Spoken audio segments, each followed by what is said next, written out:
17,000 కోట్లు. పక్కనే కూర్చున్న ఆమె ఆస్తి 2,480 కోట్లు. కానీ వాళ్ళకంత ఆస్తి ఉందంటే ఎవరు నమ్మరు. వాళ్ళ ఒంటి మీద బంగారపు నగలుండవు, ఖరీదైన దుస్తులు, వాచ్లు ఉండవు. అంత నిరాడంబరంగా ఉంటారు. వాళ్ళు ఎవరో కాదు, మన దేశంలోనే అతిపెద్ద ఐటీ కంపెనీలలో ఒకటైన ఇన్ఫోసిస్ కంపెనీ అధినేత అయిన నారాయణమూర్తి గారు, ఆయన భార్య, అలాగే ఇన్ఫోసిస్ ఫౌండేషన్ చైర్పర్సన్ సుధామూర్తి గారు. వీళ్ళు బాగా ధనవంతులవడం వల్ల ఫేమస్ అవ్వలేదు. వాళ్ళ సింప్లిసిటీ, వాళ్ళు సమాజానికి చేస్తున్న సేవే వాళ్ళకింత గుర్తింపుని తీసుకువచ్చింది. ఇప్పటి వరకు మీకు వీరు తెలియకపోతే ఈ వీడియోని పూర్తిగా చూడండి. మీరు కూడా వీళ్ళకి అభిమానులుగా మారిపోతారు.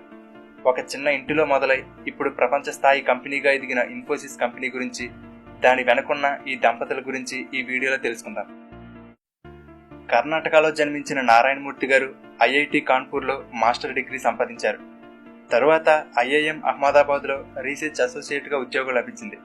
మొదట్లో ఆయన సాఫ్ట్రానిక్స్ అనే కంపెనీని స్టార్ట్ చేశారు. కానీ ఆ కంపెనీ ఫెయిల్ అవడంతో పూణేలోని పట్నీ కంప్యూటర్ సిస్టమ్స్ అనే కంపెనీలో జాయిన్ అయ్యారు. మరొక వైపు సుధామూర్తి గారు కూడా కర్ణాటకలోని డాక్టర్ కుటుంబంలో జన్మించారు. ఈమె చిన్నప్పటి నుండి చాలా ధైర్యంగా ఉండేవారు. తన అక్క చెల్లెళ్ళందరూ మెడిసిన్ చదువుతుంటే తాను మాత్రం ఇంజనీరింగ్ చదువుతానని పట్టుబట్టారు. కానీ ఆ రోజుల్లో అమ్మాయిలు ఇంజనీరింగ్ చదవడం చాలా అరుదు. అబ్బాయిలు ఇంజనీరింగ్, అమ్మాయిలు మెడిసిన్ చదివేవారు. కానీ సుధామూర్తి గారు మాత్రం పట్టుబట్టి మరీ తనకిష్టమైన ఇంజనీరింగ్లో చేరారు. అలా ఆమె BVB college of engineering and టెక్నాలజీలో చేరారు. అక్కడ 100 మంది అబ్బాయిల మధ్యలో ఈమె ఒక్కరే అమ్మాయి. ఆ కాలేజీలో ఆవిడ ఎన్నో సమస్యలు ఎదుర్కొన్నారు. తాను ఒక్కతే ఒంటరిగా ఉండాలి. అమ్మాయిల కోసం టాయిలెట్స్ ఉండేవి కాదు. ఇన్ని బాధలుంటాయని తెలిసి కూడా ఆమె ఇంజనీరింగ్ చేయడానికి ఒప్పుకుంది. మొదట్లో అబ్బాయిలు ఆమెను ఏడిపించడం, కామెంట్ చేయడం చేసేవారు. కానీ ఆమెకు చదువులో గోల్డ్ మెడల్ రావడంతో అప్పటి నుండి అందరూ ఆమెను గౌరవించడం ప్రారంభించారు. చదువు పూర్తయిన తర్వాత ఆమె ఒక ఉద్యోగ ప్రకటన చూసింది. అది అప్పట్లో ఇండియాలోనే అతిపెద్ద ఆటోమొబైల్ మ్యానుఫ్యాక్చరింగ్ కంపెనీ అయినటువంటి టాటా ఇంజనీరింగ్ అండ్ లోకోమోటివ్ కంపెనీకి సంబంధించింది. ఆ ప్రకటనలో క్రింద ఈ పోస్ట్కి ఆడవాళ్లు అప్లై చేయవలసిన అవసరం లేదు అని ఉంది. అది చూసి ఆమె నివ్వెరపోయింది. ఉద్యోగాల్లో ఆడవారి మీద వివక్షత చూపించడం తట్టుకోలేక ఆమె ఏకంగా జేఆర్డీ టాటా గారికి ఉత్తరం రాసేశారు. విలువలతో నడపబడుతూ దేశంలోనే అతిపెద్ద కంపెనీ అయినటువంటి టాటా గ్రూప్లో ఆడవాళ్ల మీద వివక్షత చూపించడం ఏంటి అని ఆ ఉత్తరంలో ప్రశ్నించారు. కొన్ని రోజులకు ఆమెకు ఇంటర్వ్యూకి రమ్మని ఉత్తరం వచ్చింది.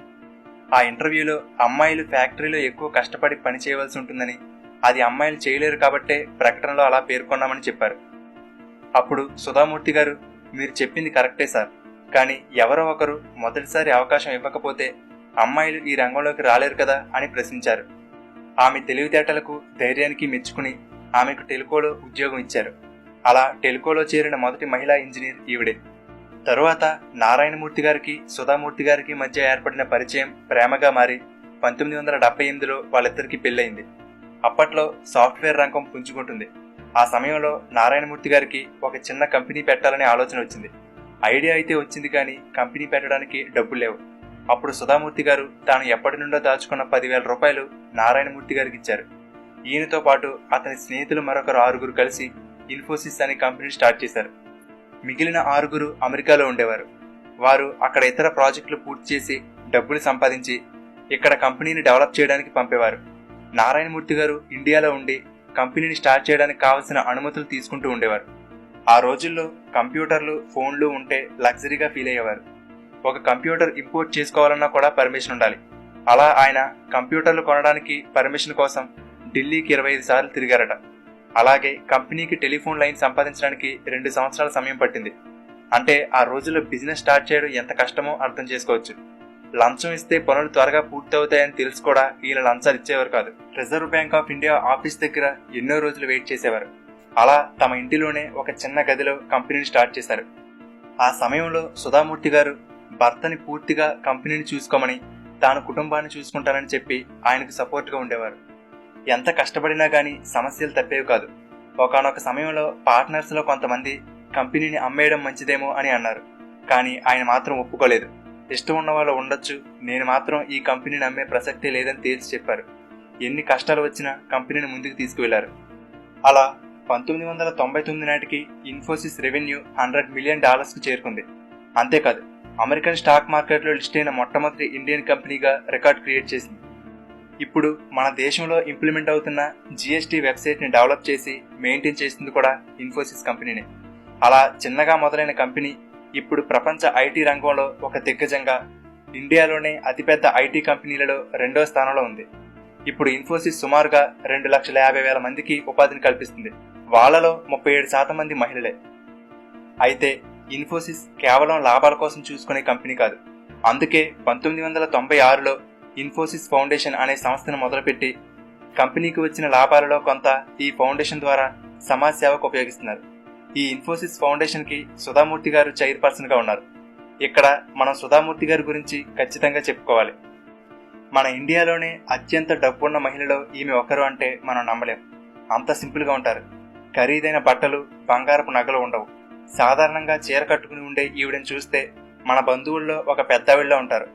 ఈవిడ వేషధారణ చూసి కొంతమంది ఈవిడిని చిన్నచూపు కూడా చూసేవారు.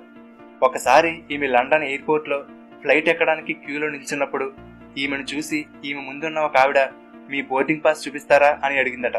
ఎందుకు అని అడిగితే, ఇది బిజినెస్ క్లాస్ వాళ్ళకి సంబంధించిన క్యూ అని, నువ్వు ఉండవలసింది అక్కడ అని ఎకానమీ క్యూని చూపించిందట. సుధామూర్తి గారు ఏమీ మాట్లాడకుండా సైలెంట్ గా ఉండడంతో ఈమె ముందున్న ఇద్దరు మహిళలు, ఈ లో క్లాస్ వాళ్లతో వాదించలేం అని హేళన చేశారట. కానీ విచిత్రం ఏమిటంటే, ఆ సుధామూర్తి గారిని హేళన చేసిన ఆ ఇద్దరు మహిళలు వెళ్లిన మీటింగ్ లో సుధామూర్తి గారే గెస్ట్. ఆ మీటింగ్ లో ఆవిడని చూసి వాళ్ళు నివ్వెరపోయారట. ఒక మనిషి అందం అనేది ఆ వ్యక్తి సింప్లిసిటీ, కాన్ఫిడెన్స్ లో ఉంటుంది గాని ధరించే బట్టలు, నగల్లో కాదు. కాబట్టి మీకోసం మీరు బ్రతకండి గాని ఇతరుల కోసం కాదు అంటారామె. ఒకసారి సుధామూర్తి గారు ట్రైన్లో వెళ్తుంటే 14 ఏళ్ల వయసున్న ఒక అమ్మాయి కొద్దిగా చిరిగిన దుస్తులతో ఏడుస్తూ సీటు కింద దాక్కుని ఉంది. అంతలో టీసీ వచ్చి ఆ అమ్మాయిని చూసి టికెట్ అడిగితే లేదని చెప్పింది. దాంతో ఆ అమ్మాయిని తిట్టి నెక్స్ట్ స్టేషన్ లో దిగిపోమన్నాడు. ఇదంతా చూసి సుధామూర్తి గారు ఆ అమ్మాయికి టికెట్ తీసి తన దగ్గర కూర్చోబెట్టుకుని ఆ అమ్మాయి గురించి అడిగారు. ఆ అమ్మాయి వాళ్ళ అమ్మానాన్నలు చనిపోయారని, వాళ్ళ బంధువులు అన్నం కూడా పెట్టకుండా ప్రతిరోజు కొడుతున్నారని, అందుకే ఇంట్లో నుండి పారిపోయి వచ్చారని చెప్పింది. దానితో సుధామూర్తి గారు ఆ అమ్మాయిని తీసుకువెళ్లి తన ఫౌండేషన్ ద్వారా చదివించారు. దాదాపు 20 సంవత్సరాలు గడిచిపోయాయి. తరువాత ఒకసారి సుధామూర్తి గారు ఒక కాలేజీలో లెక్చర్ ఇవ్వడానికి అమెరికాకు వెళ్లినప్పుడు ఒక హోటల్లో ఆమె తిన్న భోజనానికి బిల్ ఎవరో పే చేశారు. తన బిల్ ఎవరు పే చేశారు అని వెయిటర్ని అడిగితే వాళ్ళు ఒక మహిళని చూపించారు. అప్పుడు సుధామూర్తి గారు ఆమె దగ్గరికి వెళ్లి, మీరు నా బిల్ ఎందుకు పే చేశారు అని అడిగితే అప్పుడు ఆమె, ఎందుకంటే మీరు నా ట్రైన్ టికెట్ కి డబ్బులు పే చేశారు కాబట్టి దానికి కృతజ్ఞతగా అందట. ఆమె ఎవరో కాదు, తాను 20 సంవత్సరాల క్రితం ట్రైన్లో కాపాడిన అమ్మాయి. ఆమె ఇప్పుడు అమెరికాలో ఒక పెద్ద ఉద్యోగంలో స్థిరపడింది. ఎక్కడో చిరిగిన బట్టలతో ట్రైన్లో ఉండే అమ్మాయి ఇప్పుడు అమెరికా వరకు వెళ్ళగలిగిందంటే అది కేవలం సుధామూర్తి గారి వల్లనే. ఇక ఈమె చేసిన సేవా కార్యక్రమాలైతే 1-2 కాదు. ఒక ఊరిలో కొంతమంది మహిళలు పొట్టకూటి కోసం వేశ్యలుగా పనిచేస్తున్నారని తెలిసి వాళ్ళని మార్చడానికి వాళ్ళ ఊరు వెళ్ళినప్పుడు వాళ్ళలో కొంతమంది ఈవిడ మీదకు కోపంతో చెప్పులు కూడా విసిరారు. అయినా ఆమె పట్టు వదలకుండా వాళ్లతో మాట్లాడి 3,000 మందికి పైగా మహిళలకు ఉపాధి అవకాశాలు కల్పించి ఆ వృత్తి నుండి బయటకు తీసుకువచ్చారు. ఇప్పుడు వాళ్ళందరూ కలిసి సొంతంగా ఎదుగుతూ 80 లక్షల రూపాయలతో ఒక చిన్న బ్యాంకును కూడా ఏర్పాటు చేసుకున్నారు. ఇదొక్కటే కాదు, ఈమె చదువుతున్నప్పుడు కాలేజీలో మహిళలకు టాయిలెట్స్ లేవని ఇప్పుడు దేశవ్యాప్తంగా 16,000 టాయిలెట్స్ నిర్మించారు. పుల్వామా అటాక్ లో చనిపోయిన 40 మంది సైనికుల కుటుంబాలకు ఒక్కొక్కరికి 10 లక్షల రూపాయలు ఇచ్చారు. అలాగే ఆర్మీలో చనిపోయిన 800 మంది కుటుంబాలకు సహాయం అందించడానికి సంవత్సరానికి 10 కోట్లు ఖర్చు పెడుతున్నారు. కర్ణాటకలోని ప్రతి గవర్నమెంట్ స్కూళ్లలో లైబ్రరీ మరియు కంప్యూటర్లు ఏర్పాటు చేసేలా ఆమె కృషి చేస్తున్నారు. కర్ణాటకలో వరదలు వచ్చినప్పుడు ఆమె 10 కోట్లు విరాళంగా ఇచ్చారు. అలాగే వరదల్లో ఇల్లు కోల్పోయిన వారి కోసం 2,300 ఇళ్లను నిర్మించారు. ఎక్కడైనా వరదలు వంటివి వస్తే ఆమె స్వయంగా దగ్గరుండి వాళ్ళకు కావలసిన ఆహార పదార్థాలు, వస్తువులను ప్యాక్ చేసి మరీ వరద బాధితులకు పంపుతారు.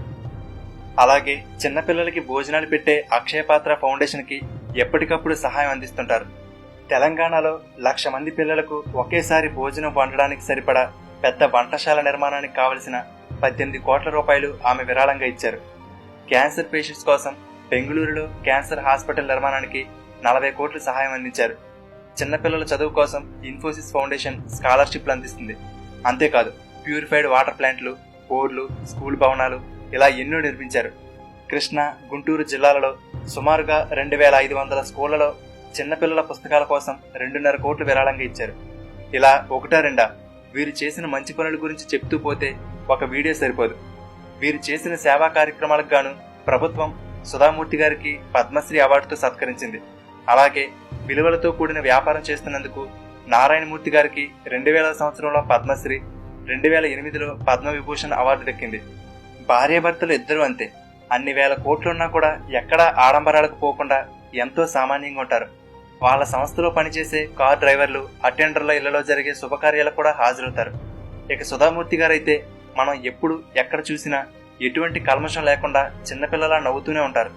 ఖాళీగా ఉంటే ఏవైనా పుస్తకాలు చదువుకోవడం, లేదంటే ఏవైనా సేవా కార్యక్రమాల్లో పాల్గొనడం అదే పని.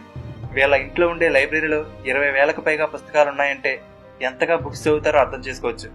అంతేకాదు, మన దేశంలో గొప్ప రచయితల్లో ఈమె కూడా ఒకరు. ఆమె రాసిన పుస్తకాలు మన దేశంలో దాదాపు అన్ని భాషల్లోకి ట్రాన్స్లేట్ అయ్యి లక్షల సంఖ్యలో అమ్ముడవుతున్నాయి. నారాయణమూర్తి గారి గురించి చెప్పాలంటే తనది ఇన్ఫోసిస్ కంపెనీ, రతన్ టాటా గారిది టీసీఎస్. 2 సాఫ్ట్వేర్ కంపెనీలు పోటాపోటీగా ఉంటాయి.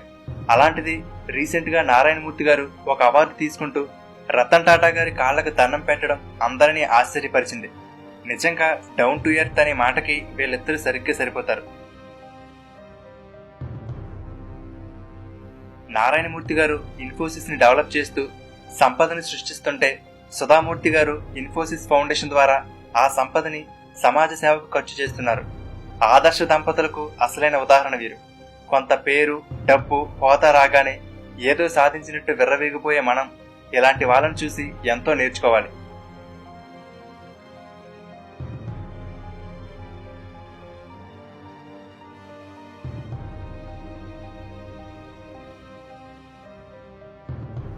ఫ్రెండ్స్, ఈ వీడియో మీకు నచ్చితే లైక్ చేయండి. అలాగే మీ ఫ్రెండ్స్ అందరికీ షేర్ చేయండి. ఇలాగే మరెంతో మంది గొప్ప వాళ్ళ జీవిత చరిత్రలు తెలుసుకోవడానికి తెలుగుబడి ఛానల్కి సబ్స్క్రైబ్ చేసుకుని పక్కనే ఉన్న బెల్ బటన్ యాక్టివేట్ చేసుకోండి. Thank you for watching.